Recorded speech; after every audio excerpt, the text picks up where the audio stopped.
Donc, à ma droite, Lizzie Gachet, directrice du bureau du commissaire aux droits de l'homme du Conseil de l'Europe.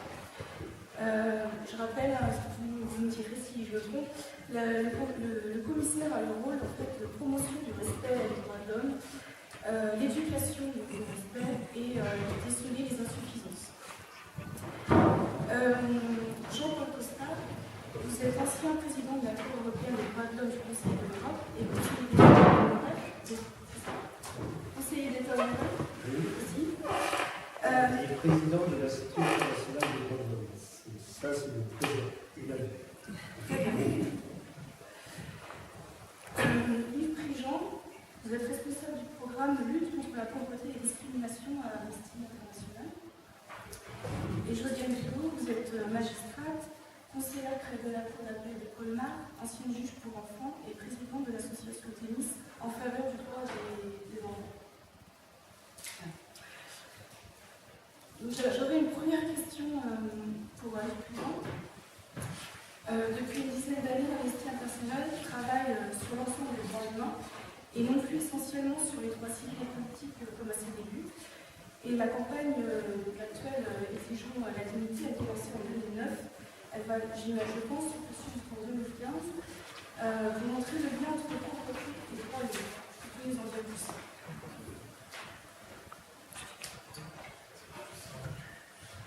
Effectivement, comme je vous l'avais dit, historiquement, Amnesty International est connu pour son combat en faveur des droits civils et politiques. Et puis, au fur et à mesure de son développement, et puis même des évolutions historiques dans lesquelles nous vivons, petit à petit, Amnesty International a élargi son champ de travail, et faisant le constat aussi des évolutions des violations, faisant aussi le constat des enjeux et de ce qui est important de porter. De tout temps, Amnesty a toujours fait la promotion, très rapidement, Amnesty a fait la promotion de l'ensemble des droits humains tels qu'ils étaient dans la Déclaration universelle des droits de l'homme. Et par contre, effectivement, depuis un peu moins longtemps, Amnesty travaille aussi en dénonciation, au-delà du travail de promotion que nous faisions jusqu'alors, sur une autre batterie de droits, les droits économiques, sociaux et culturels. Le constat qui nous a amené à l'époque de faire ça, c'est de dire qu'on ne peut pas diviser les droits humains, même si on distingue deux familles, les droits civils et politiques, les droits économiques, sociaux et culturels par ailleurs. On pourra revenir éventuellement plus en détail plus tard. Mais donc nous, ce constat et celui-là, c'est que les droits sont indivisibles et interdépendants. Et puis de fil en aiguille, ça nous a mené à faire le lien entre différentes violations, de situations sur lesquelles nous travaillons depuis bien plus longtemps, notamment au travers du travail que nous faisions en faveur de la défense des défenseurs des droits humains, c'est-à-dire que les gens qui sur le terrain défendent des cas, défendent des situations, il y a des syndicalistes qui défendent des paysans sans terre par exemple. Et nous sommes mis peu à peu à travailler pour protéger ces gens-là, qui, grosso modo, font un travail militant que beaucoup d'entre vous peut-être font ici en France, mais avec beaucoup plus de risques, avec des harcèlements, des menaces de mort, voire pire, voire des attentats comme il y a dans Donc on a mené tout ce travail qui nous a petit à petit à revenir encore en amont, on va dire oui, voilà, si ces gens-là sont inquiétés, pourquoi et pour quelles raisons, et de questionner la base en fait de leur travail à eux, qui est ancré dans les violations des droits humains. Et ce qui nous a enfin mené à lancer cette campagne Exigeons la dignité, qui fait le lien avec tout ça, en fait, et qui fait le lien sur la base d'un autre constat, qui veut dire, quand on réfléchit sur les questions de pauvreté, d'exclusion, d'extrême pauvreté, trop souvent l'emphase qui est mise pour trouver des solutions, ou esquisser des solutions et l'angle économique. Nous, ce que nous disons et ce que nous avons constaté, c'est très réducteur et que, avant toute chose, on parle d'une question de violation des droits humains et de l'ensemble des droits humains. Et que si on veut vraiment s'attaquer à la question de la pauvreté, alors il faut avoir ce regard-là pour avoir un champ de vision beaucoup plus large, moins réducteur, qui permet aussi de tricoter beaucoup de thématiques, beaucoup de problèmes et de remonter plus en avant sur les solutions. Et ce que met en évidence l'exposition dont Cécile vient de parler, justement, d'une autre façon que nous pouvons le dire dans nos rapports, les images que vous pouvez voir à l'exposition font le lien justement sur des situations très concrètes, des vécus, des gens qui vivent dans des bidonvilles ou dans d'autres situations, ils font le lien en fait entre ce quotidien-là et les violations des droits qui subissent.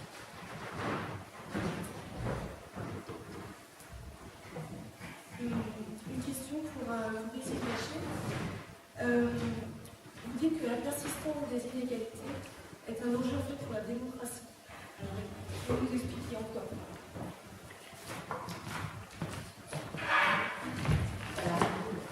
Merci. Et bonsoir tout le monde. Oui, je pense que la persistance des inégalités est un enjeu pour la démocratie. Et comme je travaille pour une organisation européenne, le Conseil de l'Europe, qui est une organisation qui a été établie à la fin de la Seconde Guerre mondiale pour justement que ce qui s'était produit pendant la guerre ne se produise plus et qui est censé se faire unir les pays européens autour de la démocratie, des droits de l'homme et l'état de droit. Il y a un lien direct avec mon travail au sein de cette organisation. J'aimerais commencer en disant que le sujet de ce soir, la pauvreté, est un sujet ici, dans notre pays, notre région, en France, mais c'est aussi un sujet européen.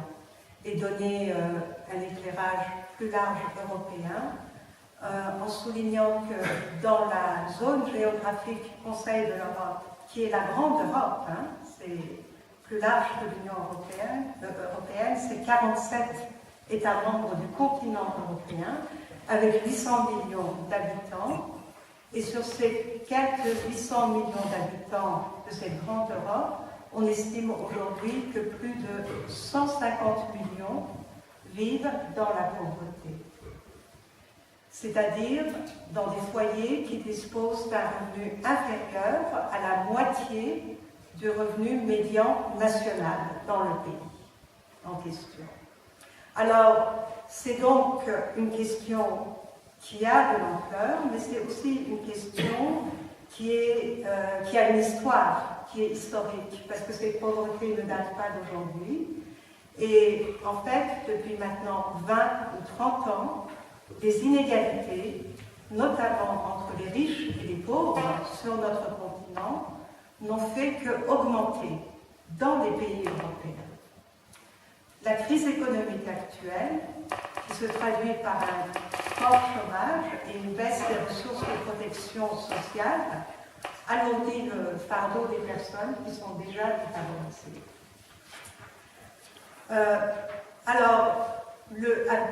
Pour ce qui concerne la démocratie, en fait, les pauvres et les exclus n'ont généralement pas l'occasion de se faire entendre. Qu'est-ce que c'est qu'une démocratie si ce n'est une société où on se fait entendre? Et eux n'ont aucun pouvoir d'influence. Toutes les enquêtes montrent qu'ils se sentent oubliés des partis politiques et eux-mêmes ne font guère confiance au pouvoir public. Lorsqu'ils sont victimes d'infractions, ils hésitent à porter plainte, faute d'une confiance suffisante dans la police. Devant les tribunaux, ils sont désavantagés par rapport à ceux des justiciables qui peuvent recourir aux services d'avocats chevronnés. Et enfin, les pauvres sont surreprésentés dans la population carcérale. Voilà le tableau, l'image, sans parler, et on va y revenir, des enfants qui grandissent dans la pauvreté, qui n'ont pas le soutien qui leur permettrait de faire face aux difficultés scolaires qu'ils rencontrent. Donc, l'exclusion sociale se transmet en fait d'une génération à l'autre, et les inégalités empêchent la mobilité sociale. On a constaté que la pauvreté se transmettait, elle est intergénérationnelle. Encore un lien avec le fonctionnement de la démocratie.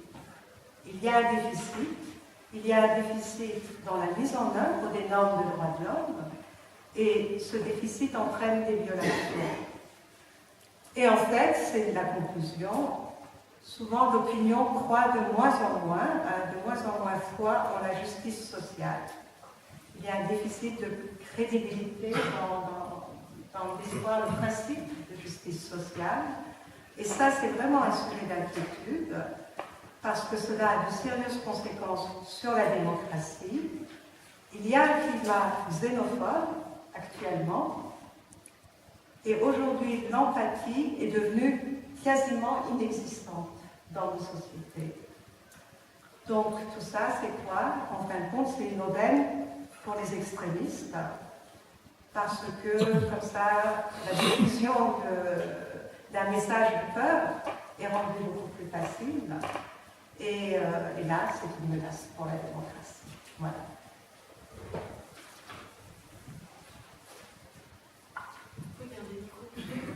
Je sais pas. Pardon, non, Non, mais tu me j'avais l'impression que le deuxième micro, c'était une forme de bipolarité négative. Justement, vous aussi, vous dites que les droits économiques et sociaux sont reconnus dans les pays, mais qu'ils ne sont pas forcément appliqués. Oui, alors Yves Prigent a déjà fait allusion à cette division entre droits civils et politiques et droits économiques et sociaux dans la Déclaration universelle des droits de l'homme de 1948, dont un des rédacteurs a été René Cassin, qui a fondé l'Institut international des droits de l'homme. C'est très net qu'il y a cet ensemble et qu'il est divisé en deux parties. Je vais y revenir dans un instant. Il ne faut pas oublier non plus, et Cassin y tenait beaucoup, que les droits de l'homme sont indivisibles et interdépendants. Et d'ailleurs, ce que vient de dire Isabelle Cachet le montre, c'est pas parce qu'on souffre sur le plan des droits sociaux, par la pauvreté par exemple, ou l'extrême pauvreté, j'en dirai un mot ici, qu'on a pour autant des droits civils et politiques. Il faut donc croire que les droits civils et politiques sont gratuits. La liberté d'expression, le fait de pouvoir voter, le fait de pouvoir exercer sa religion même, tout ça, c'est des droits civils et politiques. Mais si vous n'avez pas un minimum de ressources, de revenus, de niveau de formation, d'éducation et de culture, bien sûr, vous ne pouvez pas réellement bénéficier de ces droits civils et politiques. Alors c'est vrai que dans les pays, en tout cas dans la plupart des pays européens, les deux catégories de droits sont reconnues. La dichotomie de la Déclaration universelle de 1948, on la retrouve dans les textes constitutionnels français, puisque la Constitution actuelle fait référence à la fois à la Déclaration de 1789, Déclaration des droits de l'homme et des citoyens, ça c'est les droits civils et politiques, mais aussi au préambule de la Constitution de 1946, ça c'est les droits économiques et sociaux. Et ce qui est certain, c'est qu'à la fois dans la pratique, mais même juridiquement, les droits économiques et sociaux sont beaucoup moins bien protégés. Pour des tas de raisons, notamment parce que ça coûte de l'argent, plus que pour les simples droits civils et politiques. Si je prends l'exemple de la Cour européenne des droits de l'homme, qu'évidemment je connais bien, la jurisprudence de la Cour européenne des droits de l'homme ne peut pas faire grand-chose dans le domaine de la pauvreté, parce que justement son texte de référence, la Convention européenne des droits de l'homme, a repris dans la déclaration de 1948 la partie droits civils et politiques. Et c'est un autre instrument du Conseil de l'Europe qui est important, la Charte sociale européenne, maintenant la Charte sociale européenne révisée, qui essaye de protéger au niveau européen, et donc au niveau de chacun de nos 47 pays, les droits économiques et sociaux. Mais la Charte sociale européenne révisée n'est pas directement protégée par la Cour européenne des droits de l'homme. Il y a un autre organe qu'il ne faut pas négliger, le Comité européen des droits sociaux, qui fait beaucoup de travail, qui est chargé de veiller à ce que les États respectent la Charte sociale européenne. Mais c'est une quasi-juridiction dans le sens que ce Comité européen des droits sociaux ne peut pas réellement rendre des jugements obligatoires pour les États, comme c'est le cas de la Cour européenne des droits de l'homme, et il fait plutôt des recommandations. Encore une fois, ce n'est pas négligeable, il fait un gros travail. La Cour européenne des droits de l'homme s'appuie sur le travail du Comité européen des droits sociaux et sur la Charte sociale européenne, et je pourrais donner tout à l'heure quelques exemples de décisions dernières de la Cour qui ouvrent dans le sens de la lutte contre la pauvreté, mais ce n'est pas, si je puis dire, le job principal de la Cour européenne des droits de l'homme, parce que sinon, elle outrepasserait sa compétence. Madame Vito, vous êtes spécialiste des enfants, c'est ça. En quoi les enfants sont particulièrement vulnérables face à la pauvreté?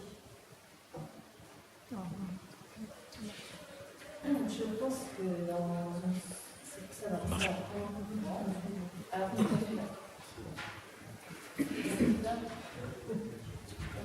là, ça va? Oui. Merci. Dans une société qui est en difficulté, les premiers maillons faibles sont évidemment les enfants et les femmes. Les enfants sont sans aucun doute les premiers exposés lorsqu'il est question de pauvreté. Et je dirais même dans les textes qui les protègent, on le voit, dans la mesure où même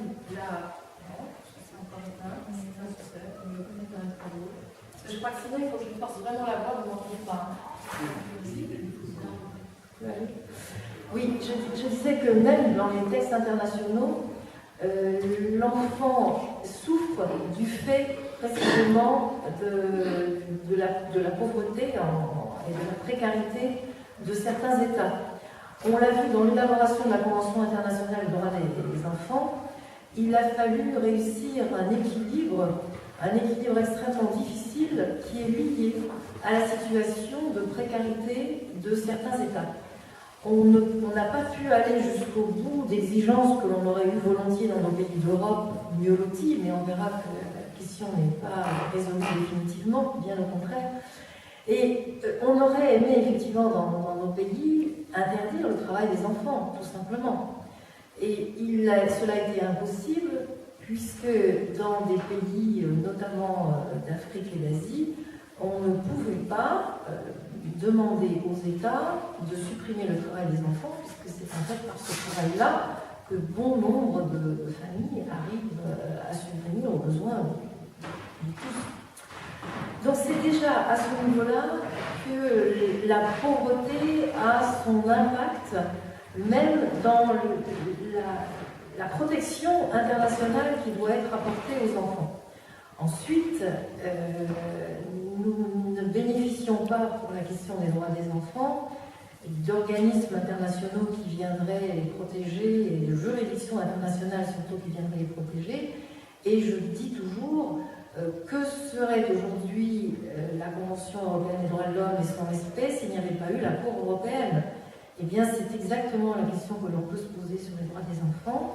Sans juridiction internationale, il est bien évident que les États ne se sentent absolument pas engagés par la signature de ces conventions internationales.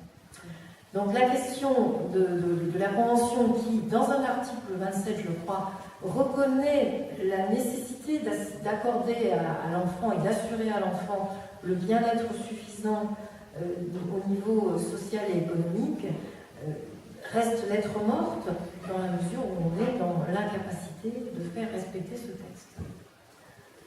Alors, sur la situation française, parce que là, je m'éloignais un peu, vous le savez, puisque l'UNICEF avait lancé une campagne importante l'an dernier pour signaler que nous étions aujourd'hui à 1 enfant sur 5 en France qui était en dessous du seuil de la pauvreté. Donc je rappelle que c'est effectivement le revenu médian, on est en dessous du revenu moyen médian, de la moitié du revenu moyen, et ça représente à peu près 3 millions d'enfants qui sont en dessous donc, du seuil de pauvreté. Qu'est-ce que ça signifie? Eh bien, ça signifie que ce sont des enfants qui sont véritablement en danger. Et la question que l'on se pose, c'est comment le pouvoir public réagissent-ils en France à cette question des enfants en danger du fait de la pauvreté? Bien très souvent, par une souffrance supplémentaire qui leur est affligée, puisque ces enfants-là vont du coup faire l'objet de placement dans des lieux institutionnalisés. La réponse devrait évidemment être, comme le souhaitent les textes internationaux, une aide apportée aux familles, qui sont souvent simplement carencées du fait de la pauvreté, mais la réponse ne se fait pas toujours dans ce sens-là, même si évidemment on essaye depuis des réformes importantes, et notamment la loi de 2007 sur la protection de l'enfance, on essaye quand même d'aller plus dans ce sens-là. Et puis nous sommes confrontés aussi en France de manière très forte, vous l'avez sûrement abordé hier si vous avez discuté de la situation des Roms, nous sommes confrontés à tous ces enfants qui arrivent sur le territoire que l'on appelle les mineurs étrangers isolés, qui est une très jolie appellation. En tout cas, ce sont des enfants qui arrivent seuls sur le territoire français et qui espèrent ici trouver un accueil qui leur permette de grandir. Et de fait, la France n'a qu'une préoccupation, c'est d'essayer de ne pas les accueillir et de les laisser dans des lieux d'attente ou alors de s'en occuper fort mal. Mais on pourra y revenir si vous souhaitez, parce que c'est assez scandaleux ce qui se passe la plupart du temps sur la question de l'accueil de ces mineurs, qui pourtant, et je m'arrête ensuite, je vous le promets, qui pourtant sont des enfants qui ont eu des parcours extrêmement méritants et qui, lorsqu'ils sont dans des structures collectives ici, sont des éléments moteurs. On le constate bien, ce sont des enfants qui veulent réussir, ce sont des enfants qui entraînent les autres derrière eux, mais les finances publiques étant ce qu'elles sont, on essaie de s'en occuper le moins bien possible, en ayant le moins de financement possible.